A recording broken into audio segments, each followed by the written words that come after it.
بسم اللہ الرحمن الرحیم۔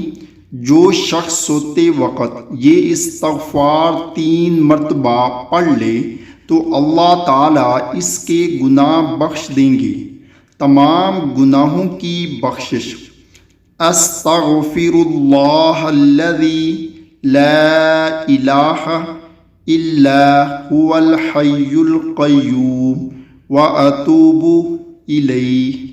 حدیث شریف میں ہے کہ جو شخص سوتے وقت یہ استغفار 3 مرتبہ پڑھ لے تو اللہ تعالیٰ اس کے تمام گناہ بخش دیں گے، خواہ وہ سمندر کی جاگ کے برابر یا ستاروں کی تعداد کے برابر یا ریت کے بڑے تھیلے کے ذرات کے برابر یا دنیا کے دنوں کے برابر ہوں۔